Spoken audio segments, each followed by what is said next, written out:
Anyone born in Swansea is a Jack, and the city's football supporters are called the Jack Army. There's quite a few theories where this name came from, but a lot of them point to Swansea Jack, the dog who saved the city.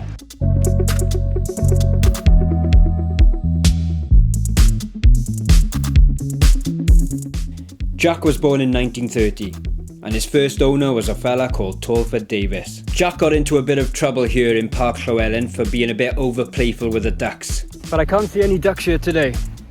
You must have got them all. The puppy was a bit too boisterous for Mr. Davis, so Jack was rehomed into the care of William Thomas when he was about 6 months old. This is where the story really begins, in Swansea's North Docks. As a puppy, Jack was actually afraid of water, but his new owner encouraged him to go for a swim with some local boys, and he really got a taste for it, and got into the habit of dragging these boys by the collar to the shore. In the time that's passed, Swansea has completely changed.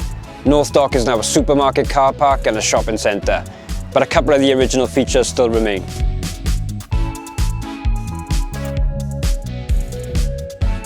A large flour mill stood here until 1984, when it was demolished to make way for a supermarket. It was the first reinforced concrete building in Europe. A small piece of the building has been preserved here next to a commemorative plaque. So if you're a person that gets excited about all things concrete, this is the place for you. Swansea Marina gives us an idea of how the docks used to look. And the first rescue happened right here in North Dock, in June 1931. Jack rescued a 12-year-old boy who was dumping some rubbish into the North Dock and got into a bit of a fight and ended up in the water. Jack jumped straight in and dragged him to the edge. This went mostly unreported.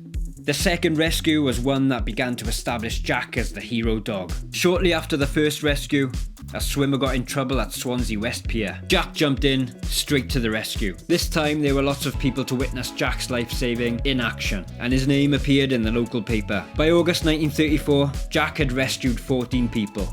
By this time, Jack and his adventures were getting national press. These acts of heroism didn't stop at helping humans. Jack once rescued another dog from a muddy riverbank, and on another occasion pulled a sack from the water which contained a couple of puppies. Jack was awarded Bravest Dog of the Year and Silver Cup from the PDSA, and is the only dog ever to be awarded 2 bronze medals. The canine version of the Victoria Cross by the Canine Defence League, now known as the Dogs Trust. There was an award ceremony held right here at Swansea Guildhall for Jack, and afterwards they had pictures on these very steps.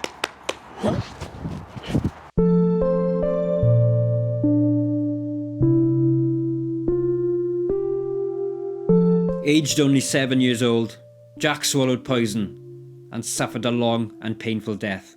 It was not known if this was deliberate or just a careless placement of rat poison, but the community was outraged. The Canine Defence League was so angry about this unnecessary death of a hero that they offered a £25 reward for any information, which would be worth about £3,000 today. Jack was originally buried with his owner William in the back garden of his house in Roger Street, Treboith, a mile or two outside the city centre. The local paper spearheaded a campaign to erect a memorial for the city's four-legged hero. Jack was exhumed and buried on the promenade. His final resting place. Erected to the memory of Swansea Jack, the brave retriever who saved 27 human and 2 canine lives from drowning. Loved and mourned by all dog lovers. Died October the 2nd, 1937, at the age of 7. Never had mankind more faithful friend than thou, who oft thy life didst lend to save some human soul from death. Jack's owner and trainer, William Thomas.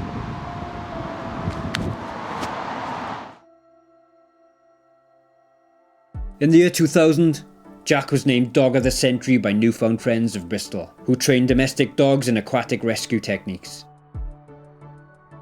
Jack's legacy lives on throughout the city to this day, with pubs and even a beer named after him. Diolch yn fawr, Jack. Cheers.